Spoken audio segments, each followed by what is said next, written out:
Fred Smith's vacation with his son is thrown into chaos when his son Jake disappears. To fend off his estranged wife, Fred enlists the help of his son's doctor, Quinn, to pretend to be his girlfriend. Their facade starts feeling natural and good to both of them. Not long ago, they were at each other's throats, locked in a bitter feud. Now, it felt like they'd known each other for decades, a comfortable ease settling between them. Was this fate? Were their children somehow orchestrating this unlikely alliance, pushing their parents towards each other? How would Beatrice react to this unexpected camaraderie? Quinn laughed again, loud and clear.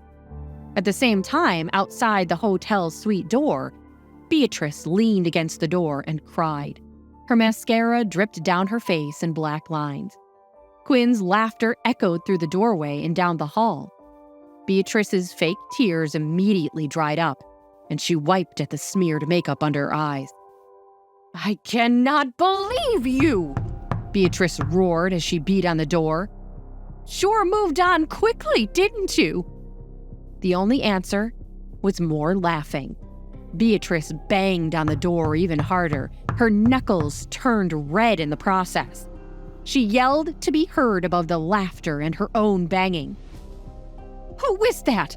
Who is in there with you right now, Fred? Who is she?"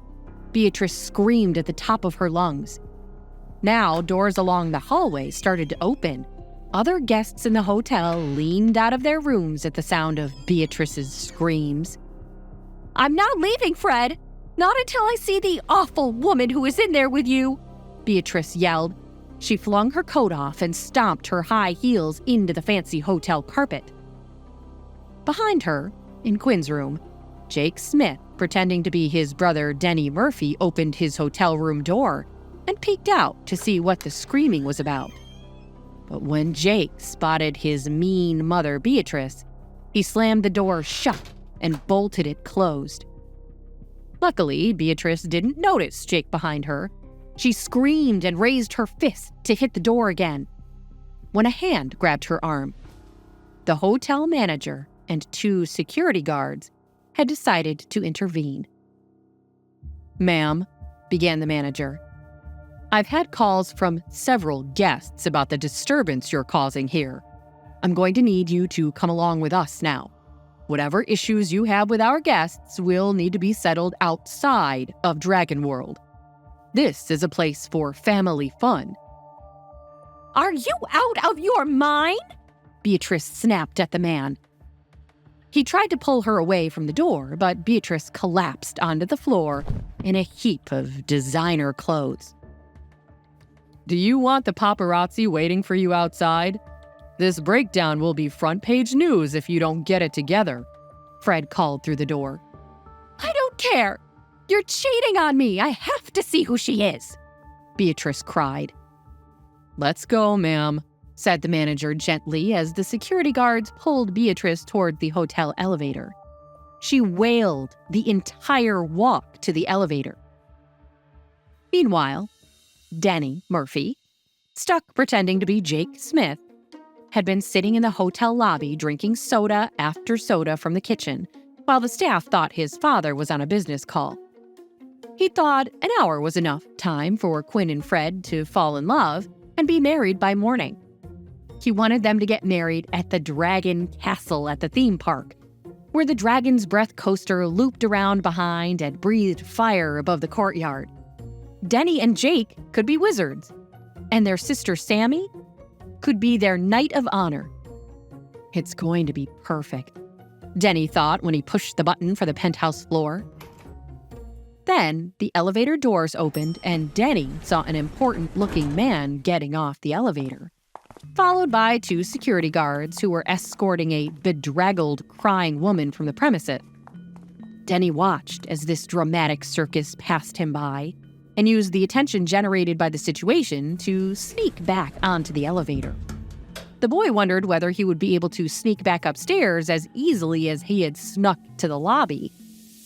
It was really something, he realized, how nobody had really questioned a little boy being unattended for so long. People just passed by, unaware, or saw him and gave it no thought. Someone could actually kidnap me if they wanted to, thought Denny, as a chill made its way down his small spine. This thought made him glad that he was going back upstairs. Back in the room, Quinn and Fred waited by the door to see if Bernice was really gone. Quinn's face felt hot and her stomach woozy from all the laughter with Fred, even if it had just been part of a plan. She looked up into Fred's face and she thought he was blushing too.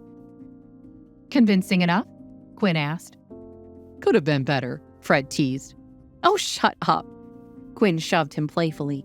They smiled at each other for a moment, but then reality crashed in around them. Jake was gone and they still didn't know where he was. Their smiles disappeared from their faces. "We need to find your son." Fred nodded and tugged on a jacket and shoes. "We should check in with the front desk and search the hotel first. He cannot have gotten far." Quinn turned to the hotel door, but when she pulled on the handle, the door didn't open. She pulled again, but the door was stuck. "Oh no," Quinn thought. She yanked the handle up and down, but the door wouldn't budge. Fred walked up behind as she was tugging on the handle. "Shoot. Fred, the door!" Quinn spun around to Fred, and when she did, her elbow hit him hard in the chest. Fred groaned and took a step back. He bent over and gasped for air.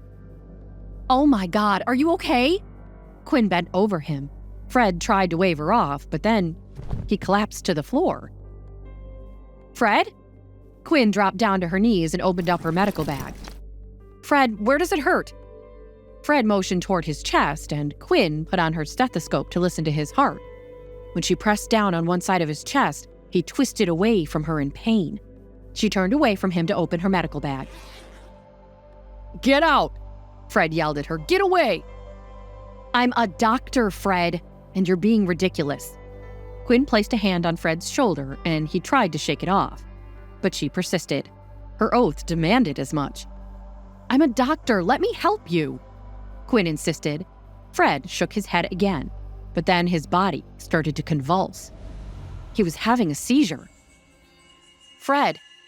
Fred, can you hear me?" Quinn yelled. Quinn's concern for Fred quickly overshadowed the chaos of the afternoon. The laughter, the screaming, the drama. It all faded away as she watched her colleague, her friend, suffer. The hotel suite, once a scene of forced mirth, now held a terrifying stillness. Was Fred going to be all right? What caused this sudden seizure? And with the door locked and Beatrice seemingly gone, how would they get help? Will Quinn be able to help Fred during this medical emergency? What caused Fred's seizure? Will Beatrice return to cause more trouble?